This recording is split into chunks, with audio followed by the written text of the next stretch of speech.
IPhones की camera का megapixel बहुत कम होता है, पर एंड्रॉइड के 48, 64 इवन 108 मेगापिक्सल वाले कैमरे से भी बेटर होता है। तो आखिर ऐसा क्यों? और कॉइन्स पर ये जो छोटे छोटे साइन बने होते हैं, इसका एक्चुअल मतलब क्या होता है? और आपने रॉकेट में फ्यूल टैंक कैसे काम करता है? हो सकता है इसके बारे में पहले कभी सुना होगा, पर आपने कभी इसका एक वर्चुअल वीडियो देखा है? अगर नहीं तो इस वीडियो को लास्ट तक जरूर देखना, क्योंकि इस वीडियो में आप ऐसे ही गजब गजब फैक्ट्स जानोगे कि आप खुद बोलोगे अमेजिंग ब्रो, अमेजिंग। आपको लगता होगा कि सांप जो है वो किसी भी सतह पर चल सकता है, तो जरा इस वीडियो को देखो। कुछ ऐसे सिल्की क्लोथ्स होते हैं जिस पर सांप चल ही नहीं पाते, बार बार फिसल जाते हैं। देखो सांप आगे बढ़ने की कोशिश तो कर रहा है, पर बढ़ नहीं पा रहा है। आपने कोइंस को कभी गौर से देखा है? अगर देखा होगा तो पता ही होगा कि कोइंस पर जो मैन्युफैक्चरिंग ईयर लिखा होता है, उसके नीचे छोटे छोटे कुछ सिंबल्स बने होते हैं। तो वो छोटे छोटे सिंबल्स उस सिक्के का मैन्युफैक्चरिंग प्लेस बताता है कि वो सिक्का कहाँ बना है। देखो अगर किसी सिक्के पर ऐसे डायमंड का साइन है, इसका मतलब ये है कि यह सिक्का मुंबई में बना है। और ऐसे ही अगर सिक्के पर स्टार का साइन है, इसका मतलब ये है कि यह सिक्का हैदराबाद में बना है। और डॉट का साइन है, इसका मतलब कि ये नोएडा में बना है। और अगर कोई सिंबल ही नहीं है, इसका मतलब यह है कि ये सिक्का कोलकाता में बना है। तो अब तो आप जान गए हो कि इस सिक्के का असली मतलब क्या होता है। इस बर्ड को देखो, आपको पता ही होगा कि इस बर्ड को कीवी बर्ड कहते हैं। तो जरा इस इमेज को देखो। देखो इस बर्ड का जो एग होता है, इस बर्ड की अपेक्षा कितना बड़ा होता है। एक वेबसाइट है howOldIsInter.net और इस वेबसाइट पर आप ये चेक कर सकते हो कि ये जो इंटरनेट जिसे अभी आप यूज कर रहे हो वो एक्चुअल में कितना पुराना है। देखो ये दिन बता रहा है कि द इंटरनेट इज इतना डेज ओल्ड। आप एक बात बताओ, अगर कोई आदमी किसी स्पोर्ट में या किसी कंपटीशन में जीतता है तो उसे प्राइज के तौर पर क्या दिया जाता है? ये थोड़ा कहना मुश्किल होगा कि एग्जैक्टली क्या दिया जाता है, पर ये बात तो श्योर है, प्राइज चाहे कुछ भी दिया जाता हो, पर वो नॉन लिविंग थिंग जरूर होता है, मतलब कोई ऑब्जेक्ट ही होता है। पर 1911 में पेरिस में बेबी राइफल नाम का एक स्पोर्ट खेला जाता था, और आप मानोगे नहीं कि इस राइफल में जीतने वाले लोगों को एक जिंदा ह्यूमन बेबी दिया जाता था, एक जिंदा ह्यूमन बेबी। और इंटरनेट पर इसके बारे में आप डिटेल्ड आर्टिकल भी पढ़ सकते हो।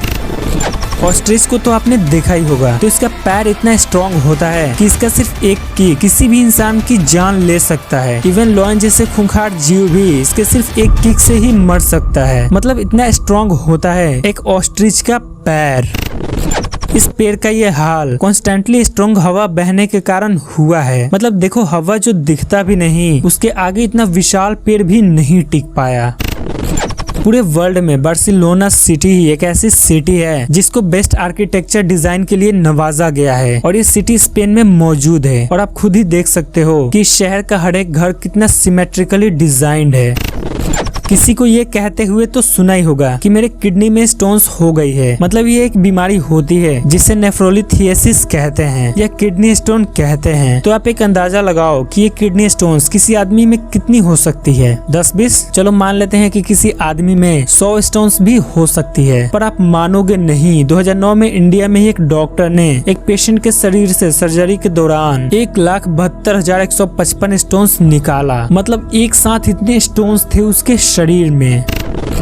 अगर आपका वजन 100 केजी है और लोग आपको मोटा कहकर चिढ़ाते हैं, तो आप टेंशन मत लो। एक्चुअली आप मोटे नहीं हो, आप गलत प्लेनेट पर हो। सीरियसली मतलब मैं मजाक कर रहा था। मतलब फैक्ट यह है कि अगर पृथ्वी पर आपका वजन 100 केजी है तो मार्स पर यही वजन 38 केजी हो जाएगा, क्योंकि मार्स पर ग्रेविटेशनल फोर्स पृथ्वी की अपेक्षा 62% कम होता है। और ऐसे ही अलग अलग प्लैनेट्स पर ग्रेविटेशनल फोर्स अलग अलग होता है। अगर सभी ब्रिटिश कॉइन्स साथ में रखोगे तो एक ढाल बनता हुआ दिखेगा। देखो ऐसा, इसमें गौर से देखो, बिल्कुल ऐसे ही ढाल बन रहा है। ये 1930 की इमेज है जिसमें एक साथ तब के टॉलेस्ट, शॉर्टेस्ट और फैटेस्ट मैन तीनों एक साथ बैठकर कार्ड्स खेल रहे हैं, और इस इमेज को यूरोप में ली गई थी। आप यकीन नहीं करोगे, पर कुछ साइंटिस्ट्स अभी भी इस बात पर आर्ग्यू कर रहे हैं कि भुट्टा आखिर है क्या? कोई वेजिटेबल है या कोई ग्रेन है या फिर कोई फ्रूट है? मतलब आखिर है क्या ये? एक बार आप भी सोच कर देखो, क्या ये वेजिटेबल है या कोई ग्रेन है या फिर फ्रूट है? मुझे पता है आप भी कंफ्यूज हो गए हो, है ना? गोरिल्ला का ये जो स्कल्पचर देख रहे हो, ये सिर्फ कलर्ड पेंसिल से बनाया गया है। देखो दिखने में कितना रियलिस्टिक और अमेजिंग लगता है।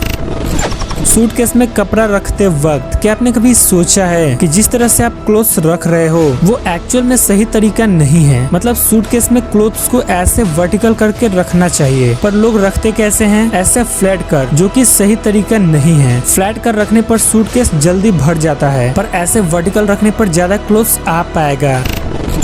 इस इमेज को देखो, ये एक नॉर्मल सोल्जर का इमेज है, पर यही सोल्जर जब 4 साल तक युद्ध लड़ता है तब उसका मासूम सा चेहरा नेचुरली कुछ ऐसे एग्रेसिव लुक में बदल जाता है। मतलब जैसा वातावरण में आप रहना शुरू कर दोगे, धीरे धीरे सब कुछ उसके ही अनुरूप ढलता चला जाएगा। पाइनेटस बैडफिश नाम की एक मछली होती है और जब ये पानी के अंदर तैरती है तो ऐसा लगता है मानो इसके हर एक एज वाले पार्ट पर आग लगी हो, और इसी कारण से इसको फायर बर्ड ऑफ फिशेस भी कहते हैं।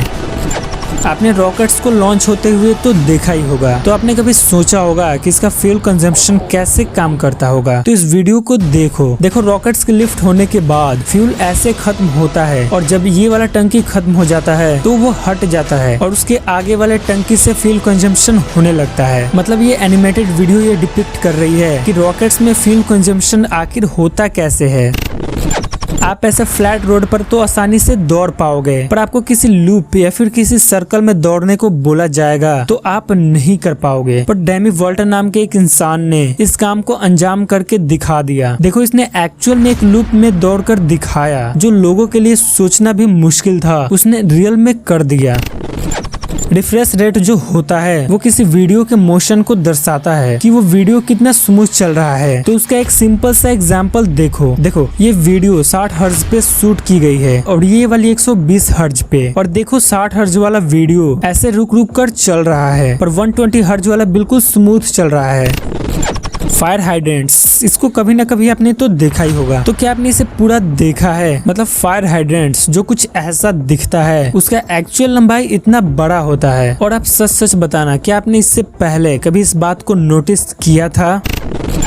इस वीडियो को देखो, ये एप्पल के 12 मेगापिक्सल वाले कैमरा से शूट हुआ है और ये सैमसंग के 108 मेगापिक्सल वाले कैमरा से। और खुद आप देखकर बता सकते हो कि आईफोन के 12 मेगापिक्सल वाले कैमरा का वीडियो सैमसंग के 108 मेगापिक्सल वाले कैमरे के वीडियो से भी अच्छा दिख रहा है, जबकि आईफोन के कैमरा का मेगापिक्सल सैमसंग से काफी कम है। तो आखिर ऐसा क्यों? पहले आप एक बात समझो, कोई भी वीडियो या कोई फोटो क्लिक करने पर उसमें कैमरे का लेंस का, कैमरे का सेंसर साइज का, एपर्चर का, सिस्टम का, इमेज प्रोसेसिंग पावर का, मतलब कंबाइंडली इन सब का रोल होता है। और ये सारी चीजें आईफोन में बहुत हाई होते हैं और बहुत हाई क्वालिटी के भी होते हैं, इसलिए कम मेगापिक्सल होते हुए भी आईफोन से ली गई पिक्स एंड्रॉइड के ज्यादा मेगापिक्सल वाले कैमरे से भी बेटर होता है। तो अब आप समझ गए होंगे कि आईफोन के 12 मेगापिक्सल वाला कैमरा एंड्रॉइड के 108 मेगापिक्सल वाले कैमरे से भी बेटर क्यों होता है। तो ये वीडियो आपको कैसा लगा कमेंट करके जरूर बताना, और इस वीडियो को लाइक जरूर कर देना और वीडियो को शेयर भी जरूर कर देना, और चैनल को सब्सक्राइब कर बेल आइकन भी प्रेस कर लेना।